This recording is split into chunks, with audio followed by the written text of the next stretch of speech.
আসসালামু আলাইকুম। দেশ ও দেশের বাইরে যে যেখান থেকে আমার ভিডিও দেখছেন সবাইকে স্বাগতম। তো অনেকেই বলে থাকেন গুরুজি, বান্ধা নারীর কোনো তান্ত্রিক বিধিবিধান অনুযায়ী, কোনো টোটকা অনুযায়ী, কোনো কার্যর মাধ্যমে এই বন্ধ্যত্ব দূর করা যায় কিনা, বা বন্ধ নারীর সন্তান জন্মগ্রহণ করে কিনা, বা এরকম কোনো প্রক্রিয়া আসে কিনা? আমি বলি হ্যাঁ, অনেক প্রক্রিয়া তন্ত্রক্রিয়ার মাধ্যমে আসে, অনেক বৃক্ষর মাধ্যমে, অনেক ফুলের মাধ্যমে, অনেক গাছ-গাছড়ার মাধ্যমে এসব করা যায়। আসলেও এগুলোর সঠিক নিয়ম জেনে সঠিকভাবে প্রয়োগ করতে হয়। যদি সঠিক নিয়ম জেনে সঠিকভাবে প্রয়োগ করেন, অবশ্যই আপনারা সে কাজের ফলাফল লাভ করতে পারবেন। ওইগুলা কীভাবে করবেন সম্পূর্ণ আপনাদের বলে দিচ্ছি। তো অবশ্যই ভিডিওটি প্রথম থেকে শেষ পর্যন্ত দেখার চেষ্টা করবেন। আর আমার যেগুলো দেওয়া বিদ্যা, তন্ত্রমন্ত্র বা টোটকা বিদ্যা, যেগুলো দেওয়া বিদ্যা, এগুলো থেকে যদি উপকৃত হতে পারেন বা উপকার হয়, তাহলে অবশ্যই আপনাদের বন্ধু-বান্ধবের মধ্যে শেয়ার করে দেবেন, যাতে অন্যরাও এখান থেকে উপকৃত হতে পারে। তো আমরা বিষয়টি হচ্ছে, অনেকের ক্ষেত্রে বাঁধা এটি একটি দোষ। আর এই বাঁধা জিনিসটি আপনাদেরকে নির্মাণ করতে হবে।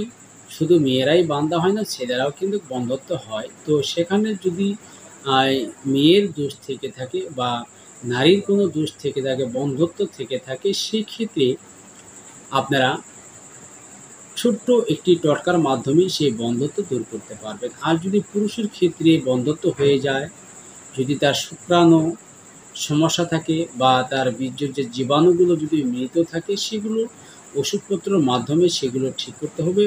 সেগুলো গাছগাছরা ওষুধ বা বিভিন্ন টোটকার মাধ্যমে এগুলা ঠিক করতে হবে। আর নারীদের ক্ষেত্রে বন্ধ্যত্ব হলে সেই ক্ষেত্রে আপনাদের দেখতে হবে ডিম্বাণু ঠিক আছে কিনা, জরায়ু ঠিক আছে কিনা, এগুলো আপনাদের বিশেষ করে দেখতে হবে। যদি এগুলো সব ঠিকঠাক থাকে, থাকার পরে যখন বাচ্চা কনসেপ্ট হয় না বা বাচ্চা হচ্ছে না, বন্ধ্যত্ব দূর হচ্ছে না, সেক্ষেত্রে আপনারা আগাম সতর্ক বার্তা ভিডিওতে বর্ণিত তন্ত্র, মন্ত্র, যন্ত্র ও নকশা এবং গাছগাছরা টোটকা দ্বারা যে সকল কার্যসিদ্ধির কথা বলা হয়েছে তা না জেনে প্রয়োগের ফলে যদি কোনো ব্যাঘাত ঘটে, তার জন্য প্রকাশক এবং চ্যানেল কর্তৃপক্ষ কোনোভাবেই দায়ী থাকবে না।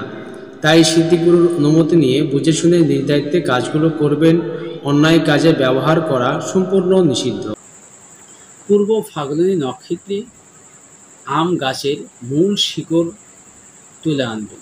এই আম গাছের মূল শিকড় তুলে এনে আপনারা কোপালি গায়, বা এই কোপালি গায়ে অনেকেই বুঝবেন না, যা কালো গাই বা চিতো গাই, এগুলো থেকে, এগুলা গরু থেকে যে দুধ, ধারক দুধ, এই ধারক বলতে বোঝায় যে আমরা শূন্যের উপরে বা হাঁটুর উপরে বা পায়ের উপরে পাত্র রেখে যে আমরা দহন দুধ বের করি এই গাভীর বুক থেকে, যেটা এই পাত্রটা মাটিতে রাখা হয় না, শূন্যের উপরে রাখা হয়, সেটাকেই ধারক দুধ বলা হয়।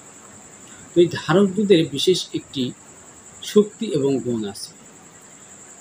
আপনারা সেই আম গাছের, আবারও বলছি, যে আম গাছ পূর্ব ফাল্গুনী নক্ষত্রে আম গাছ তুলে এনে তার মূল শিকড়, ছোট চারা তুলে নিয়ে এসে তার মূল শিকড় ধারক দুধের সাথে আপনারা পিষণ করবেন বা বাটবেন। বেটে মহিন করে সুন্দরভাবে পালিশ করে নিয়ে সেটি খাইয়ে দিবেন।